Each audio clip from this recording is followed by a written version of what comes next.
गोचर जगह आमको बिक्री कले 7-8 वर्ष रही पैसा कहले ना करदेवी से आम ये करूँ गोटे जन तुमको एका बिक्री ना केते लोग ना आम ये समस्त अच्छा 15,000 को आम बिकिला कहले ना करदेवी जो घर द्वार करदेलु कहले ना कौन कर तुम से आम रही सब भेदा चांदा गाँव सब ये कले बाध्य जी मैंने सी 100 लगा करेंगे ये कहले आमको 1000 2,000 आम से बाध्य रही तो कौन करूँ देलु देखी से रही ये से आज भांगिकी कहीकि 11 तारिख आसी थे आसते से आम भंगाभंगी करके नहीं गलु भंगा भंगी कल कहले भंगा फेणी आनी 50,000 खर्च कलु फेणी आसिक 11 तारिख कहले भांगीदेबू आ भांगी देकी आम जिन पत्र बाहर पड़ू घर बेला मिलनी ये थईचु घर जिन खरार करके कुआडे जीव ना घरे पिला सब कोन कोन एठी सब बसबा कोड जीव घर बड़ मिलुनी कि माने घर बड़ा गले हम पैसा कोड आनी 5,000 गोटे चाल घर कोन 5,000 10,000 हम कोड आनी अपन एठी कोन करंती एठी काम करूंती की काम करन ए सारा बहुतले के दिन होला ए जगह रे ए रहिलानी 8-10 वर्ष तो अपन के बिकिथिले की बिकिथिले गान भैंस मलिक कोनटा ना भैंस मलिक तो से कोन कोन से गाँव से कौन से से कह तो आम ना कहले करदेबू आम कहलु हाँ करदेबू ये पैसा तो सब क्लीयर करदेलु पैसा जो क्लीयर करदेला पर से कहले ना ना घर कहा ना कहीं कलेनि कहले आम से आपे आपे रही कौन करूँ केतना दे किथिले ये सब आम घर खर्च होता 6 लाख टका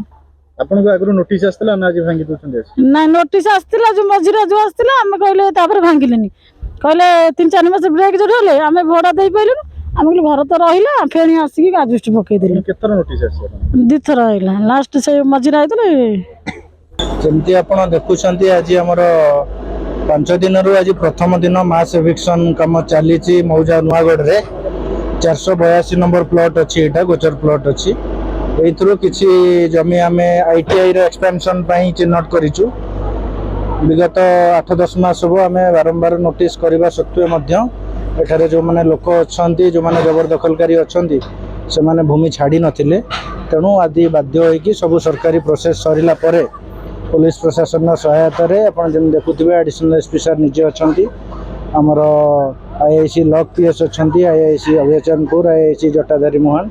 समस्त अछंती तहसील तरफ मु अछि हमर आरआई अछंती सुपरवाइजर समस्त हम टीम री गवर्नमेंट तरफ आज एविक्शन ड्राइव एटा करूछु पाखापाखि 4 एकर जगह एटा रही एटा को आमे 5 दिन लागिबो आज प्रथम दिन 5 दिन लगातार भाव में आम प्रयास करिकी संपूर्ण भाव में उच्छेद करूँ प्रथम पर्यायर आम जमी जानी आप 43 जन को नोटिस करूँ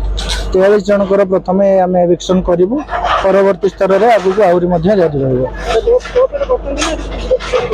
गाँ वाला तरफ संपूर्ण सहयोग मिली सेमती किसी प्रतिरोध मिलना कहीं जमी मुझे कहली बारंबार नोटिस होता डिसेम्बर मसरे आम करने आसीलु किंतु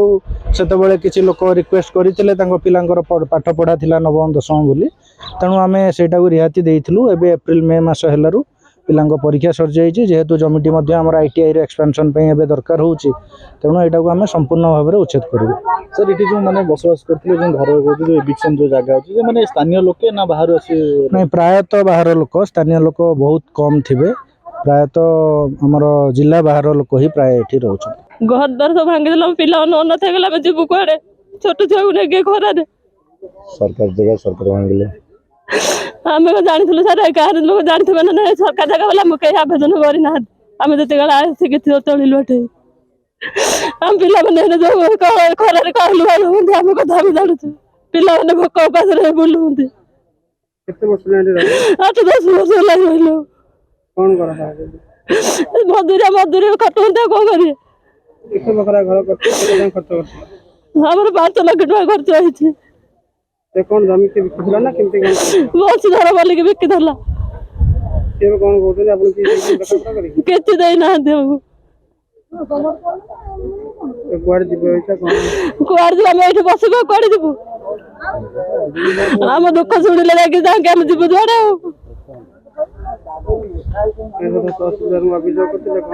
आम सब करम कथा कहीं शुणी ना शुणु ना थर को थर आउ थे आसिक फेब्रुआरी मास करते